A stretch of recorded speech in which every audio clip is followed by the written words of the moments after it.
என்னைக்குமே லைஃப்பில் தான் அப்படின்ற ஒரு தலகணம் வரக்கூடாது. இதுக்காக தான் இந்த பதிவு பேசுகிறேன். என்னடா இது அப்படி தன்னம்பிக்கையெல்லாம் போயிடுமா வாழ்க்கையில்? அப்படிலாம் கிடையாது. தன்னம்பிக்கை வைங்க. உங்கள் மேலே நீங்கள் செய்கிற விஷயங்களில் நீங்கள் கண்டிப்பாக கான்ஃபிடன்ஸ் வைக்கணும், அதெல்லாம் ஃபைன். பட் தான் அப்படின்ற தலகணம் எந்த கட்டத்துலையும் வாழ்க்கையில் வரக்கூடாது. பிகாஸ் எனக்கே இதை நான் பண்ணிப்பேன். ஒரு 3 மாதத்துக்கு ஒரு தடவை உட்காந்து ஒரு அரை நாள் எடுத்துக்கிட்டு இப்போல்லாம் என்னெல்லாம் நம்ம சாதிச்சிருக்கோம், சரி இதெல்லாம் ஒதுக்கிடலாம், ஓகே இதெல்லாம் முடிஞ்சு போச்சு, இதுக்கு மேலே நம்ம என்னவோ கொண்டு போகிறோம். தலைக்கு ஏறுற மாதிரி சில விஷயங்கள் எனக்கு சிந்தனைகள் வந்துச்சுன்னா உட்காந்து நான் யோசிச்சுப்பேன். ஓகே இதெல்லாம் நான் கிடையாது, இது நான் செஞ்ச வேலைக்கான கிடைச்ச அங்கீகாரம் ப்ளஸ் ஓகே. ஸோ இந்த மாதிரி என்னோட நல்லா பண்ணுறவங்களுக்கும் ஆட்கள் இருக்காங்க. பட் இயற்கை நம்மளை தேர்ந்தெடுத்திருக்கு.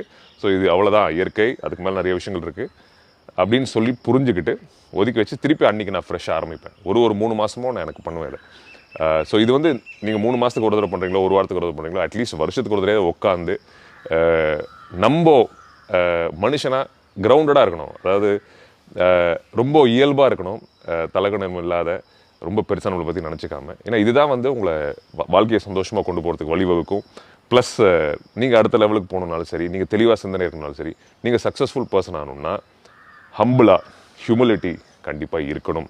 இது நடிக்கிற ஹியூமிலிட்டி சொல்லலை. நிறைய பேர் பண்ணிட்டு இப்படி நடிக்கிறது.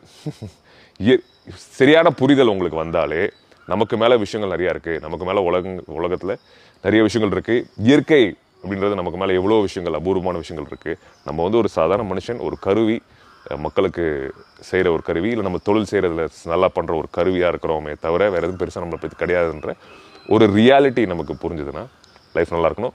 ஒரு மனுஷனுக்கும் இந்த புரிதல் வரணும். நம்ம டைம் எடுத்து இப்போ 4 பேர் சொல்கிறாங்க, நீங்கள் நீங்கள் இது சூப்பராக பண்ணுறீங்க, இவ்வளோ சாதிச்சிட்டிங்க, அவ்வளோ சாதிச்சிட்டிங்கன்னா எதையும் காதில் வாங்கிக்காதீங்க. நீங்கள் உங்களோட தனியாக உட்காந்து தனிமையில் உட்காந்து சிந்திச்சு ரியலைசேஷன் நம்மளை ரியலைஸ் பண்ணிக்கிட்டா தான் அந்த பக்குவம் வரும். அந்த பக்குவம் ஒரு மனிதர் வாழ்க்கையிலும் வரணும். அது எவ்வளோக்கு வாழ்க்கையில் சீக்கிரம் வருதோ அவ்வளோக்குள்ள நமக்கு நல்லதுன்றது என்னோட சின்ன கருத்து. ஸ்டேபிளாக வாழ்க்கையை நிம்மதியாக கொண்டு போக முடியும். இதை கொஞ்சம் யோசிச்சு பாருங்கள், கண்டிப்பாக உங்களுக்கு புரியும்.